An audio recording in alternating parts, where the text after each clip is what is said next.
January 1997. It was in the middle of one of the darkest time periods in Spokane's history. We had a serial killer on the run, and the body count just kept rising. We would later learn that serial killer was Robert Yates.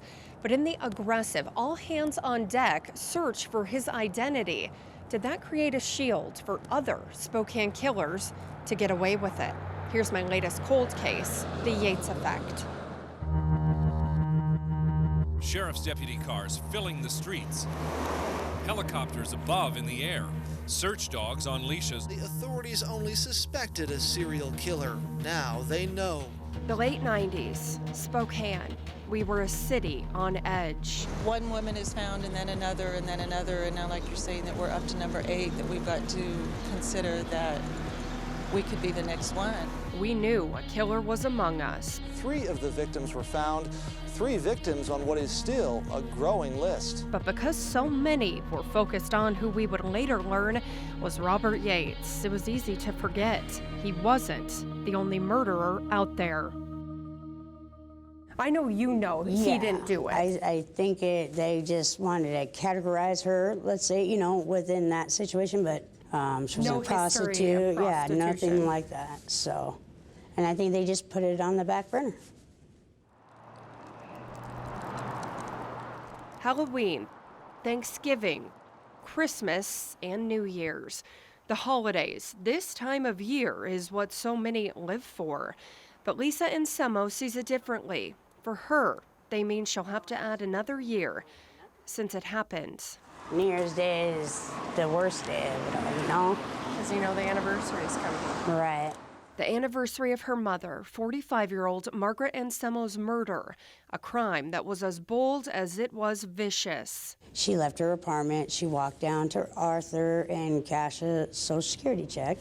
On her way back from cashing that check, she went over First and Pacific, and she was raped, she was murdered, head trauma. Margaret's skull was crushed in, her body left in this downtown Spokane alley, one that was much more traveled than it is today.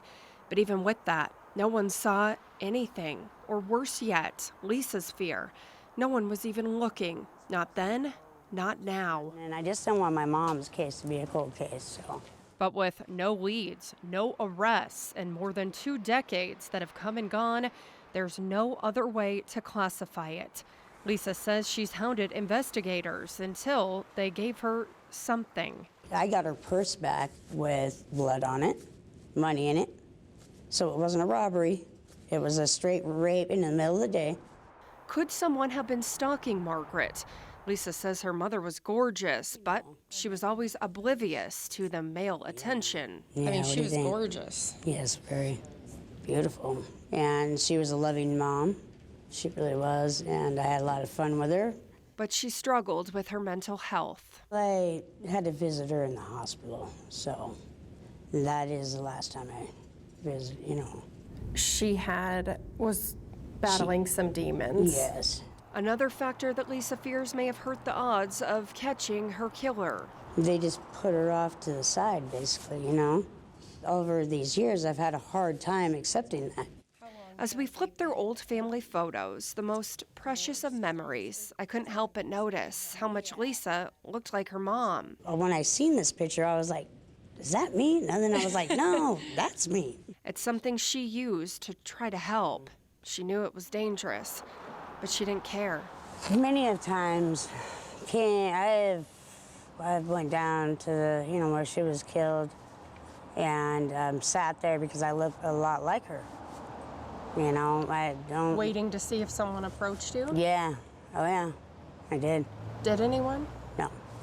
I was really hurt, and I really just wanted some answers. Because coming up on 23 years, all she has gotten leaves her angry. They just said, oh, it's probably a transient. And I was like, well, what, am I supposed to accept that? Well, then where's the transient, Lisa rarely talks about the case. She can't. It hurts too much. My anxiety goes to the roof, and it makes me sad. For years, she also avoided here. I don't come downtown very often. Because downtown, everywhere you look, there Yeah. she is. Yeah. She hopes her mother's killer is haunted too, but she knows whoever did this may very well have no conscience at all. I wouldn't say a person. You know, that's not human. Monster. A monster. You're right. Perfect word for it.